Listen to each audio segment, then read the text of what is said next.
उनके बारे में थोड़ी सी प्रेरणा लीजिए, क्योंकि हमने आपको बड़ी मेहनत स्टेट का नहीं है सर। अगर हमारे में इतनी कैपेबिलिटी है कि हम J&K में रह के भी अपने बच्चों अपनी कौम को सर्वाइव कर सकते हैं।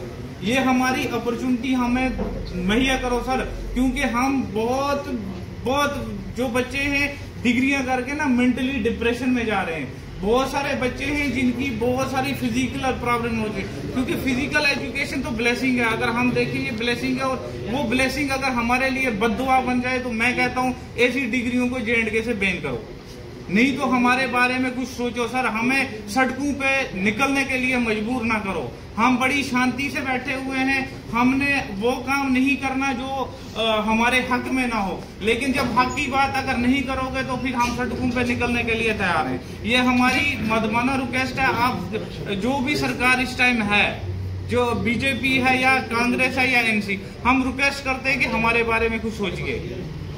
प्रेस वार्ता इस विषय में है कि जम्मू कश्मीर के अंदर इससे पहले एक स्कीम आई थी, जिस स्कीम का नाम रहबरी खेल था।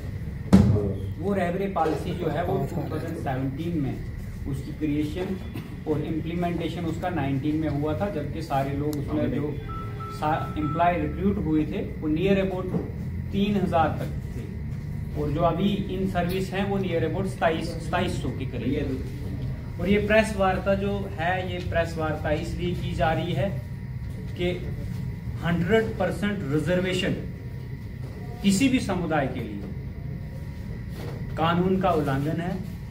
इसलिए जब जो 2019 में रिक्रूटमेंट इसकी रिक्रूटमेंट हुई है, तब से आज तक परमानेंट एम्प्लॉयमेंट कोई भी हमारे department youth service and sports में नहीं आया है। और उससे पहले भी 2010 में मास रिक्रूटमेंट नहीं हुई थी, लेकिन रिक्रूटमेंट हुई थी, और 13 में कोई मास रिक्रूटमेंट नहीं हुई थी, तो कुछ बैकलॉग की पोस्टें जो है वो फिलअप की गई। तो 10 पिछले 10-15 सालों से कोई भी परमानेंट रिक्रूटमेंट नहीं हुई है।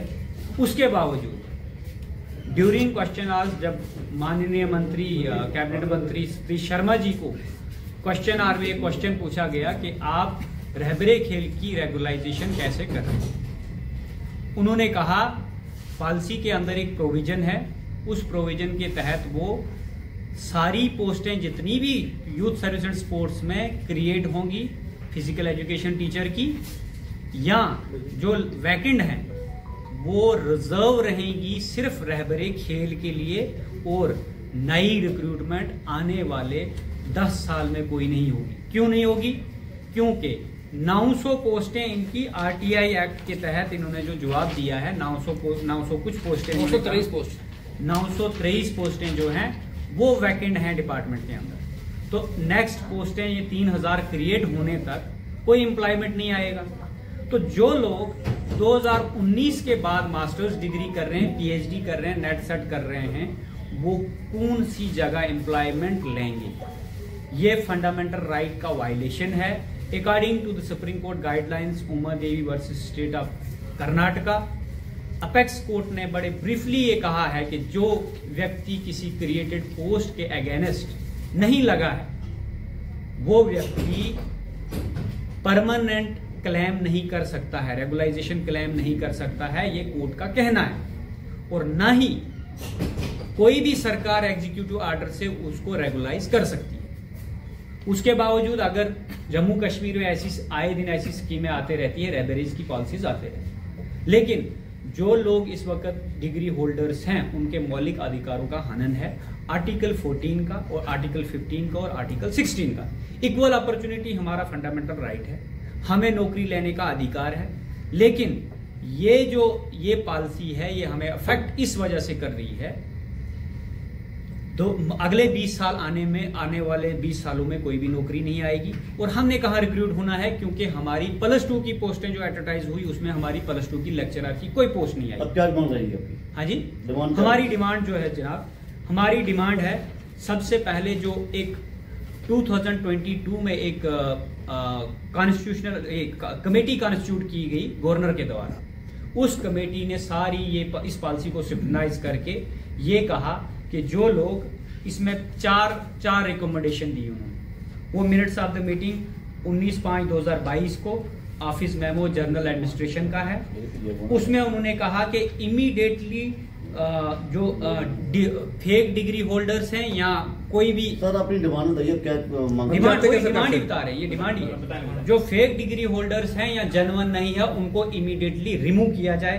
दूसरा उसमें था हाइक ऑनरेरियम का, जो कि उनका हाइक हुआ। उसके बाद सर चौथा जो था वो था अनफ्रीज्ड पोस्टें करने के लिए रिकमेंडेशन डिपार्टमेंट ने दी थी। जबकि आज जो हमारी डिमांड है, हम बोल रहे हैं कि वो अनफ्रीज, जो पैरा चौथा था उसमें अनफ्रीज्ड पोस्टों को अनफ्रीज करने के लिए, जबकि उन्होंने फ्रीज कर दिए। और हमारी डिमांड है कि सारी पोस्टें जितनी भी क्रिएट होती हैं फिजिकल एजुकेशन में या वैकेंट हैं, उनको अनफ्रीज करके direct recruitment on the basis of merit recruiting agency के थ्रू परमानेंट एम्प्लॉयमेंट प्रोवाइड किया जाए, ना कि मेमोक्री बनाया जाए एम्प्लॉयमेंट को। मेमोक्री यानी आप मजाक बना रहे हो, आप रहबरी खेल में लगा रहे हो, फिर 7 साल का टाइम पीरियड ले रहे हो, फ्री में नौकरी ले रहे हो, और उसके बाद आप उनको रेगुलाइज करने के लिए भी आप बोलोगे कि 7 साल के बाद भी आपका सेटिस्फैक्ट्री, अगर आपकी कोई सेटिस्फैक्ट्री जॉब है तो आप उनको परमानेंट करोगे। तो ये सारी प्रेस वार्ता इस विषय में है कि जितने भी डिग्री होल्डर्स हैं उनको परमानेंट एम्प्लॉयमेंट देने के लिए जो रिक्रूटिंग एजेंसी है on the basis of merit with return हो, और उसको इम्प्लीमेंट नहीं किया जा रहा है। पीटीआई की पोस्टें आई हैं और वो भी बंद पड़ी हैं, उनको भी कोर्ट में स्टे चल रहा है। तो हमने एम्प्लॉयमेंट कौन सी जगह लेना अगर हमने स्पेशलाइजेशन डिग्री ली? कितने लोग कितने यूथ है वो नियर अबाउट 20,000 अप्रोक्सीमेटली, इससे सेंसस नहीं किया है, हम अप्रोक्सीमेटली डेटा दे रहे हैं, इससे ज्यादा है। लेकिन अभी हम सिर्फ प्रेस वार्ता के ये गुजारिश कर रहे हैं ऑनरेबल चीफ मिनिस्टर साहब से, गवर्नर साहब से और मिनिस्टर सतीश शर्मा साहब से कि इस विषय पे इमीडिएट एक्शन लिया जाए और प्रॉपरली मॉनिटर करके इसका बजट जो लाया जाए और प्लानिंग डिपार्टमेंट से पोस्टें क्रिएट करवाई जाए, एम्प्लॉयमेंट मिल सके और हमारे मौलिक अधिकारों का हनन ना।